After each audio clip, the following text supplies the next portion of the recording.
Al Jazeera ஊடகவியலாளர் மெஹ்டி ஹசனுக்கு முன்னாள் ஜனாதிபதி ரணில் விக்ரமசிங்க கொடுத்திருக்கிற நேர்காணல் இன்றைக்கு ஒளிபரப்பாகியிருக்கு. கிட்டத்தட்ட 1 மணித்தியாலங்கள் 50 நிமிஷம் இந்த நேர்காணல் ஒளிபரப்பாகியிருக்கு.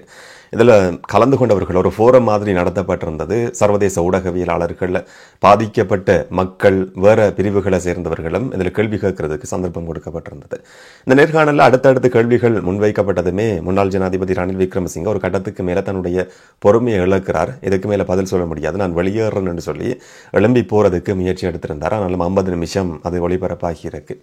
இதில் கேட்கப்பட்ட கேள்விகளுக்கு முன்னாள் ஜனாதிபதி ரணில் விக்ரமசிங்க கொடுத்திருக்கிறது சில மழுப்பலான பதில்கள். ஒரு கட்டத்தில் பொறுமையை இழந்து அதை கோபமா வெளிப்படுத்தாம சிரிப்போட சில கருத்துக்களை சொன்னதை பார்க்க முடிஞ்சது. விஜய் ஸ்டைலில் ஒரு குட்டி ஸ்டோரியும் சொல்லி இருக்கிறார். அதெல்லாம் என்னன்றதை பற்றி இந்த காணொலியில் பார்க்கலாம். வணக்கம், நான் Nishanth Raj. You finish everything you want to say about the UN, the League of Nations, the British Commonwealth, and then tell me after that I will answer. Okay. I have been in politics before you were born. I know. I think I said that. You had enough money to attend the Queen's funeral here in the UK in September 2022. You went to the Japanese Prime Minister's funeral in Japan. You made a lot of state visits, but you had no money for elections. ஜனாதிபதியா Ranil Wickremesinghe பொறுப்பேற்றது அதுக்கு பிறகு நடந்த சில சம்பவங்களை பற்றி முதல்லையே இந்த நேர்காணலில் கேள்விகள் கேட்கப்பட்டிருந்தது. நீங்க ஒரு ஜனநாயகத்தின் காவலன் மாதிரி உங்களை காட்டிக்கொள்றீங்க. ஆனா ஜனாதிபதியா நியமிக்கப்பட்டதுமே போராட்டத்தில் ஈடுபட்ட மக்களை ஒடுக்கிறதுக்கு வன்முறை பிரயோகிக்கப்பட்டிருந்தது. பாதுகாப்பு தரப்ப ராணுவத்தை பயன்படுத்தி கொண்டுதான் கோட்டாகோகம் சொல்லப்படுற கோட்டாபய ராஜபக்சவுக்கு எதிராக போராட்டம் நடத்தினவர்கள், ஒரு மாற்றம் தேவைன்னு சொல்லி போராட்டம் நடத்தினவர்கள் வன்முறை பிரயோகிக்கப்பட்டு அங்கிருந்து வெளியேற்றப்பட்டார்கள் என்ற கேள்வி கேட்கப்பட்டிருந்தது. அதுக்கு ஜனாதிபதியா இருந்த ரணில் விக்ரமசிங்க சொல்லியிருக்கிற பதில் என்னன்னு சொன்னா, ஒரு இடத்துல போராட்டம் நடத்துறதுன்றது ஏற்றுக்கொள்ளக்கூடியது, ஆனா பாராளுமன்றத்தை முடக்கிற அளவுக்கு, கைப்பற்ற அளவுக்கு அந்த போராட்டம் தீவிரமடையும் சொன்னா ஜனநாயகத்தின் பேர்ல அந்த மாதிரியான ஒரு சம்பவம் நடக்கிறத ஏற்றுக்கொள்ள முடியாது. ஒரு பாராளுமன்ற உறுப்பினர் படுகொலை செய்யப்பட்டிருக்கிறார். எதிர்கட்சியை சேர்ந்தவர். ராஜபக்சர்களுக்கு எதிரான போராட்டம் சொல்லி இந்த போராட்டம் ஆரம்பிக்கப்பட்டிருந்தது. ஆனா ராஜபக்சர்களுக்கு எதிரான நிலைப்பாட்டை கொண்டிருந்த இன்னும் ஒரு பாராளுமன்ற உறுப்பினரையும் படுகொலை செய்யற அளவுக்கு இந்த வன்முறை உச்சகட்டத்தை எட்டி இருந்தது. வீடுகள் தீக்கிரையாக்கப்பட்டிருந்தது. பாராளுமன்றம் இந்த மாதிரி கைப்பற்றப்படுறத ஜனநாயகத்தின் பேர்ல ஏற்றுக்கொள்ள முடியாது. அந்த போராட்டத்தை கட்டுப்படுத்த வேண்டிய ஒரு தேவை இருந்தது என்ற மாதிரி ரணில் விக்ரமசிங்க இதுல சொல்றாரு. அப்ப அடுத்த கேள்வி கேட்கப்படுதுன்னு சொன்னா, ஐக்கிய நாடுகள் சபையா இருக்கட்டும், ஐரோப்பிய ஒன்றியம், இல்லாட்டி அம்னஸ்டி இன்டர்நேஷனல், சர்வதேச மன்னிப்பு சபை மாதிரியான நிறுவனங்கள் எல்லாம் இந்த போராட்டம் ராணுவத்தை பயன்படுத்தப்பட்டு ஒடுக்கப்பட்டதுக்கு கடுமையான கண்டனத்தை பதிவு செய்திருக்கிறாங்கன்னு கேட்டதும், ஐரோப்பிய ஒன்றியம் பணத்தை கொடுத்த சில தரப்புகளே எனக்கு எதிரான சில செயற்பாடுகள் ஈடுபட்டிருக்கிறாங்க, இதனால இதை பற்றி பெருசா அலட்டிக் கொள்ள வேண்டிய அவசியம் கிடையாதுன்னு சொல்லி ரணில் விக்ரமசிங்க வலுப்புறதுக்கு ஆரம்பிக்கிறார். அடுத்தடுத்து ஊடகவியலாளர் மெஹ்டி ஹசன் கேள்விகளை கேட்டதுமே, நீ பிறக்கிறதுக்கு முதல்லயே நான் அரசியலுக்கு வந்த வேண்டா என்ற மாதிரி ஒரு கருத்தையும் ரணில் விக்ரமசிங்க பதிவு செய்தார். முதல்லையே அவருடைய பொறுமையை இழக்கிற மாதிரியான கேள்விகள் அடுத்தடுத்து கேட்கப்பட்டிருந்தது. அடுத்த விஷயம், 2023 லோக்கல் எலெக்ஷன் சம்பந்தம் உள்ளூராட்சி மன்ற தேர்தல் நடத்தப்படலன்னு சொல்லி நீதிமன்றத்தில் ஒரு வழக்கு பதிவு செய்யப்பட்டு நீதிமன்றமும் தன்னுடைய தீர்மானத்தை அறிவிச்சிருந்தது. அப்ப ஏன் இந்த தேர்தலை நடத்தல? நீங்க தேர்தலுக்கு பயந்து கொண்டு தோல்வி அடையலாம் என்ற அச்சத்தினால தான் இந்த தேர்தலை நடத்தாம இருந்தீங்களான்னு சொல்லி கேள்வி கேட்கப்பட்டிருந்தது. இது பாராளுமன்றத்திலையும் அரசியல் கட்சிகளாலையும் கூட்டா எடுக்கப்பட்ட ஒரு தீர்மானம். ஒரு ஜனாதிபதி தேர்தல், அதுக்கு பிறகு பாராளுமன்ற தேர்தலை நடத்துறதுக்கு தான் நாங்கள் இணக்கம் இருந்தோம். உள்ளூராட்சி மன்ற தேர்தலை நடத்துறதுக்கு அந்த காலகட்டத்தில் பணம் இருக்கவே இல்லைன்னு சொல்லி ரணில் விக்ரமசிங்க சொல்றார். அதுக்கு மாறி ஒரு கேள்வி கேட்கப்படுது. உங்களால குயின் மகாராணியினுடைய, இங்கிலாந்து மகாராணியினுடைய ஃபியூனரலுக்கு போக முடியுது, ஜப்பான் பிரதமருடைய ஃபியூனரலுக்கு போக முடியுது, அதுக்கெல்லாம் உங்களுக்கு பணம் இருக்குது, ஆனா நாட்டுல ஜனநாயகத்துக்காக தேர்தலை நடத்துறதுக்கு பணம் இல்லையான்னு சொல்லி கேட்டதும் ரணில் விக்ரமசிங்க திரும்பவும் தன்னுடைய பொறுமையை இழந்து கோபப்பட்டதையும் பார்க்க முடிஞ்சது. சில நபர்கள் தங்களுடைய கோபத்தை, ஆவேசத்தை அப்படியே முகத்துல வெளிப்படுத்துவாங்க. சில நபர்கள் என்ன சொன்னா சிரிச்சு சமாளிப்பாங்க, இல்லாட்டி வேற நகைச்சுவையான கருத்துக்கள் சொல்லி தாங்க நினைக்கிற மாதிரியான கருத்துக்களை பதிவு செய்வாங்க. இப்போ கோட்டாபய ராஜபக்சட்டையும் லசந்த விக்ரமதுங்கவினுடைய ஒரு படுகொலை சம்பவம் சம்பந்தமா ஒரு ஊடகவியலாளர், பிபிசி ஊடகவியலாளர் சில வருஷங்களுக்கு முதல்ல நேர்காணல் நடத்தும் போது கேள்வி கேட்கிறார். அப்ப தன்னுடைய பொறுமையை இழந்து கோட்டாபய ராஜபக்சவினுடைய சிரிப்பு அந்த நேர்காணல பார்க்க முடிஞ்சது.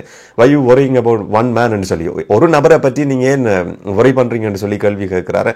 எத்தனையோ பேர் படுகொலை செய்யப்பட்டிருக்கிறாங்க, ஹூ இஸ் லசந்தன்னு சொல்லி சிரிச்சு கொண்டே, அது சிரிப்புன்னு சொல்லியும் சொல்ல முடியாது, வேற விதமா தான் அதை பார்க்க வேண்டியிருக்கும். அந்த மாதிரி தான் சில நபர்கள் பொறுமையை இழந்ததும் அந்த கோபத்தை சிரிப்பா வெளிப்படுத்துவாங்க. ரணில் விக்ரமசிங்கவினுடைய சிரிப்பும் அந்த மாதிரியான ஒரு வெளிப்பாடா என்றது தெரியாது. பட் அந்த படுகொலை சம்பந்தமாகவும் கேட்கப்பட்டிருந்தது, அதெல்லாம் பார்க்கலாம். அடுத்து வந்து ரணில் ராஜபக்ச என்று சொல்லி உங்களுக்கு ஒரு நிக் நேம் இருக்குதானே, உங்களுக்கு ஒரு பேர் இருக்கு, நீங்க ஏன் ராஜபக்சக்களை வந்து பாதுகாக்கிறீங்க, எந்த விதமான நடவடிக்கையும் எடுக்கப்படல உங்களுடைய ஆட்சி காலகட்டத்திலையும் சொல்லி கேள்வி கேட்கப்பட்டிருந்தது. சட்டமா அதிபர் ஒரு அரசியல்வாதி கிடையாது, ஆதாரங்களை கொடுக்க முடியுமே தவிர அரசியல்வாதி மாதிரி அவரால் செயற்பட முடியாது. என்னுடைய ஆட்சி காலகட்டத்திலையும் ராஜபக்சர்களுக்கு எதிரான நடவடிக்கைகள், சட்ட நடவடிக்கைகள் ஆரம்பிக்கப்பட்டிருந்தது. எல்லா ராஜபக்சகளினுடைய பேர்களையும் சொன்னார். கோட்டாபய ராஜபக்ச, பசில் ராஜபக்ச, நாமல் ராஜபக்சன்னு சொல்லி பேர்களை சொல்லி கொண்டு போனது மெஹடி ஹசன் கேட்கிறார், நீங்க ஒரு ராஜபக்சவை மறந்துட்டீங்கன்னு சொல்லி, அதான் மஹிந்த ராஜபக்ச என்று சொல்லி. மஹிந்த ராஜபக்சவினுடைய குடும்பம் சம்பந்தமா உங்களுடைய ஆட்சி காலகட்டத்தில் சட்ட நடவடிக்கை எடுக்கப்பட்டது சொல்லி நீங்க சொல்றீங்க. ஆனா அவருடைய பிறந்த நாளுக்கு கேக் வெட்டி பாடல் பாடி நீங்க கொண்டாடின ஒரு காட்சியை நான் பார்த்திருந்தேன். ஒரு குற்றவாளி, போர் குற்றவாளியோட சம்பந்தப்பட்ட நபர்கள் வந்து எப்படி இந்த மாதிரி கொண்டாட முடியும், நீங்களே எதிராக சட்ட நடவடிக்கை ஆரம்பிச்சிருக்கிறீங்கன்னு சொல்றீங்க. இந்த மாதிரி உங்களால சட்ட நடவடிக்கை எடுக்கப்பட்டதா சொல்லப்படுற நபர்களுடைய எல்லாருடைய பிறந்த நாளுக்கும் போய் இந்த மாதிரி பாட்டு பாடுவீங்களான்னு சொல்லி ஊடகவியலாளர் கேள்வி கேட்கிறார். அதுக்கும் ரணில் ராஜபக்ச, ரணில் விக்ரமசிங்க கோபம் அடைஞ்சதையும் பார்க்க முடிஞ்சது. நீ வந்து இந்த மாதிரி கோணம் பண்றதான் உனக்கு பழக்கம், திரும்பவும் நீ பிறக்கிறதுக்கு முதல்லயே நான் அரசியலுக்கு வந்த வேண்டாம் என்ற தொனியில தான் அந்த பதிலும் அமைஞ்சிருந்தது. இதுல சிலர் வந்து கலந்து கொண்டிருந்தாங்க, சில துறைசார் நிபுணர்கள், இதுல பாதிக்கப்பட்ட மக்கள், வேற மனித உரிமை செயற்பாட்டாளர்கள் சொல்லி ஒரு ஃபோரம் மாதிரி நடத்தப்பட்டிருந்தது. அதுல மதுரா ராஜரட்னம் சொல்லி லண்டன் சிட்டி யூனிவர்சிட்டியினுடைய சிரேஷ்ட விரிவுரையாளர் இவங்களும் கலந்து கொண்டு சில கேள்விகளை ரணில் விக்ரமசிங்கவை நோக்கி முன் வச்சிருந்தாங்க. ஒரு கோல்டன் ஆப்பர்ச்சுனிட்டி வந்து ரணில் விக்ரமசிங்கவுக்கு இருந்தது. ஒரு மிகப்பெரிய அரசியல் மாற்றத்தை, சிஸ்டம் சேஞ்ச் எதிர்பார்த்து தான் ராஜபக்சர்களுக்கு எதிராக மக்கள் போராட்டம் நடத்தினாங்க. இளம் தலைமுறை வந்து அந்த மாதிரியான ஒரு மாற்றத்தை எதிர்பார்த்து இருந்தது.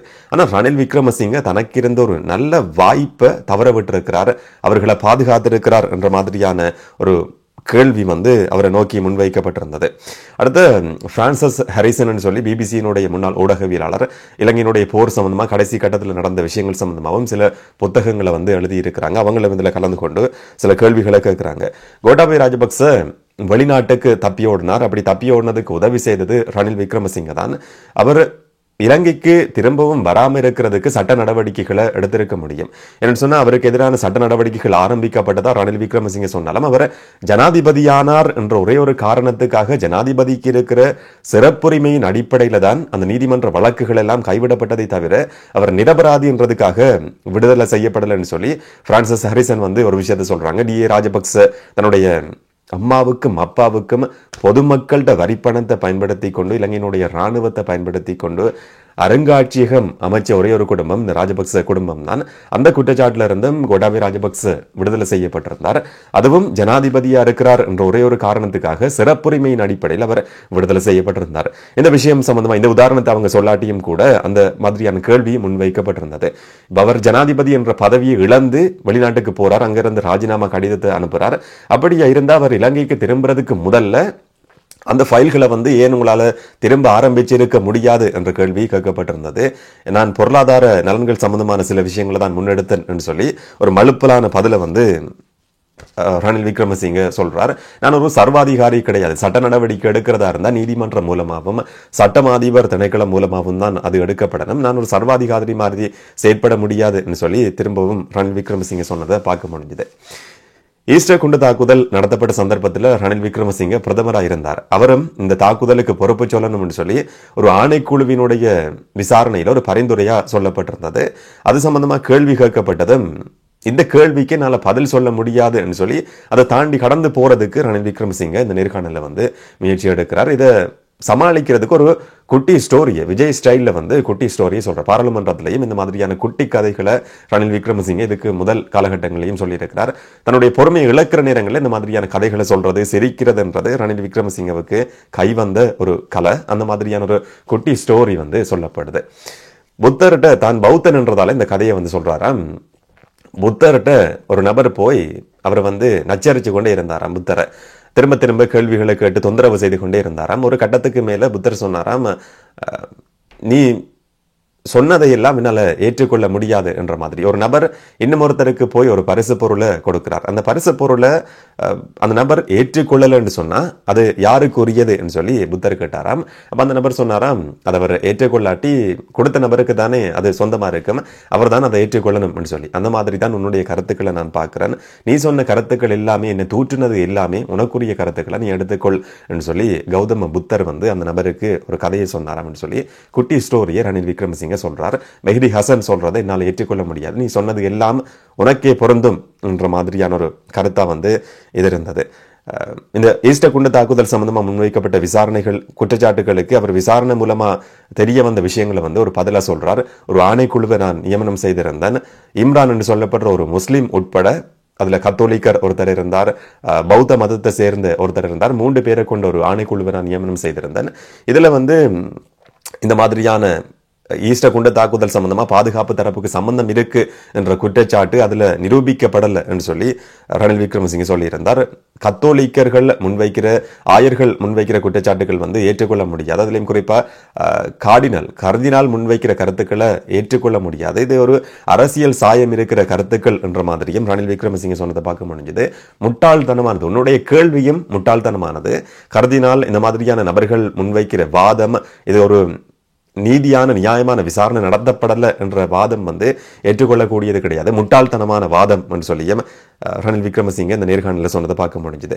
அடுத்த கேள்வி வந்து போர் குற்றச்சாட்டுகள் சம்பந்தமா 2009 வரைக்கும் நடந்த போர் சம்பந்தமான சில குற்றச்சாட்டுகள், அதோடு சம்பந்தப்பட்டவர்கள் ஏன் தண்டிக்கப்படல் என்ற கேள்வி முன்வைக்கப்பட்டிருந்தது. இந்த கேள்விக்கு என்னால் பதில் சொல்ல முடியாது என்று சொல்லி திரும்பவும் ரணில் விக்ரமசிங்கே சிரிச்சதும் மெஹ்டி ஹசன் சொல்றாரு, உங்களுடைய செயற்பாட்டை பார்க்குற நேரத்தில் சைல்டிஷாக இருக்கு, சிறுபிள்ளைத்தனமா இந்த மாதிரி நீங்க செயற்படுறீங்களேன்னு சொல்லி அந்த நேர்காணல் அவ்வளவு பேருக்கு முன்னுக்கும் ரணில் விக்ரமசிங்கவை பார்த்து அவர் வந்து சொல்லியிருந்தார். நீங்க காணாம போனவர்களை கண்டுபிடிக்கிறதுக்காக ஒரு ஆணைக்குழுவை நியமிச்சதா சொல்லியிருந்தீங்க. இதுல 6000 பேர் சம்பந்தமா விசாரணைகள் நடத்தப்பட்டதா தெரிய வந்திருந்தது. ஆனா ஒரு நபரையாவது உங்களால கண்டுபிடிக்க முடிஞ்சதா சொல்லி கேள்வி கேட்டதும் இது ஒரு சிக்கலான விஷயம். நீண்ட காலமா பலர் காணாம போயிருக்கிறாங்க, தேடி கண்டுபிடிக்க முடியாதுன்றது எல்லாருக்குமே தெரியும். அவங்க இப்ப உயிரோட இல்லைன்னு சொல்லி ரணில் விக்ரமசிங்கே சொல்றாரு. அந்த இடத்துல கேட்கப்பட்டிருக்க வேண்டிய ஒரே ஒரு கேள்வி, உயிரோட இல்லைண்டா பாதுகாப்பு தரப்பட்டு ஒப்படைக்கப்பட்டவர்கள் கையில் நேரடியா ஒப்படைக்கப்பட்டவர்களுக்கு என்ன நடந்தது? அவர்களை படுகொலை செய்தது யாரு? ராணுவம் படுகொலை செய்ததா? அதை நீங்க ஏற்றுக்கொள்றீங்களா? அப்படியா இருந்தா உங்களுடைய ஆட்சி காலகட்டத்திலேயும் ஏன் எந்த விதமான நடவடிக்கையும் எடுக்கப்படல என்ற கேள்வியை அந்த நேரத்தில் கேட்டிருக்கலாம். அது கேட்கப்படலை. ஆனா மிக முக்கியமான இன்னும் ஒரு கேள்வி கேட்கப்படுது. ஷவேந்திர சில்வா ஒரு போர் குற்றவாளி என்று சொல்லி ஐக்கிய நாடுகள் சபையில சொல்லப்படுது, குற்றச்சாட்டுகள் முன்வைக்கப்பட்டிருந்தது. இதையும் தாண்டி அமெரிக்கா ஒரு தடையை அவருக்கும் அவருடைய குடும்பத்துக்கும் விதிச்சிருந்தது. ஆனா இப்படியான ஒரு நபரை திரும்பவும் நீங்க ஜனாதிபதியானதுக்கு பிறகும் கூட அவருக்கு திரும்பவும் பதவி கொடுக்கப்பட்டிருந்தது, நீங்க அவரை வந்து பதவியில் தக்க வச்சு கொண்டிருந்தீங்க. இது எந்த மாதிரியான ஒரு நடவடிக்கை சொல்லி கேட்கப்பட்டது. தேர்தல் காலகட்டத்தில் ராணுவ தளபதியை வந்து இந்த மாதிரி உயர் பதவிகள் இருக்கிறவர்களை நீக்க முடியாது. நான் ஜனாதிபதியானதுமே தேடி பார்த்தேன், எனக்கு அவருடைய செயற்பாடு சம்பந்தமா திருப்தி இருக்கு, அதனால அவரை நீக்கலன்னு சொல்லி ஜனாதிபதி சொல்லியிருந்தார். முன்னாள் ஜனாதிபதி ரணில் விக்ரமசிங்கே சொல்லியிருந்தார். அடுத்தது பட்டலந்த படுகொலை, இதுக்கு வந்து மிக முக்கியமான ஒரு நபர், பொறுப்பு சொல்ல வேண்டிய ஒரு நபர், ஆணைக்குழு விசாரணைகள் இருக்கு, அந்த அறிக்கை என்ன இருக்குன்னு சொல்லி ஒரு ஆணைக்குழுவினுடைய பட்டலந்த படுகொலை சம்பந்தமான ஆணைக்குழு அறிக்கையை வச்சுக்கொண்டு மெஹ்டி ஹசன் வந்து கேள்வி கேட்கிறாரு. அப்படி கேட்டதுமே ரணில் விக்ரமசிங்கே சொல்றாரு, இது ஒரு அறிக்கை கிடையாது, இதுல எந்த விதமான ஆதாரங்களும் கிடையாது, ஒரு முறையான விசாரணை அறிக்கைன்னு சொன்னா அது பாராளுமன்றத்தில் கட்டாயம் சமர்ப்பிக்கப்படணும். பாராளுமன்றத்தில் சமர்ப்பிக்கப்படாத ஒரு சும்மா பேப்பரை வச்சுக்கொண்டு என்னோட கேள்வி கேட்கறது, அந்த மாதிரியான ஒரு கருத்தை வந்து ரணில் விக்ரமசிங்கே சொன்னதையும் பார்க்க முடிஞ்சது. இந்த நேரத்தில் வந்து பிரான்சிஸ் ஹாரிசன் சொல்றாங்க, அந்த ஆணைக்குழு விசாரணை என்னுடைய கைகள் இருக்குன்னு சொல்லி அவங்க அதை காட்டியிருந்தாங்க. பிறகு தன்னுடைய சோசியல் மீடியா பக்கங்களையும் அவங்க அந்த ஆணைக்குழு அறிக்கையை பதிவு செய்திருந்ததை பார்க்க முடிஞ்சது. இந்த மாதிரி ரணில் விக்ரமசிங்கவினுடைய பொறுமையை சோதிக்கிற மாதிரியான ஒரு ஃபோரமா நேர்காணலா இது அமைஞ்சிருந்ததை பார்க்க முடிஞ்சது. பாதிக்கப்பட்ட நபர்கள் கூட ரணில் விக்ரமசிங்கிட்ட சில கேள்விகளை கேட்டிருந்தாங்க. இது ஒரு திருப்தியான நேர்காணலா இல்லாட்டி ஒரு ஃபோரமா ரணில் விக்ரமசிங்கவுக்கு இருக்கல்ல என்றதை அவருடைய உடல் மொழியும் அவருடைய அந்த சிரிப்பும் வெளிப்படுத்தி இருந்தது. இதை பற்றி நீங்க என்ன நினைக்கிறீங்கன்றதை மறக்காம கமெண்ட்ல பதிவு செய்யுங்க. இன்னும் ஒரு காணொலியில் இன்னும் ஒரு தகவலோட சந்திக்கலாம். வணக்கம்.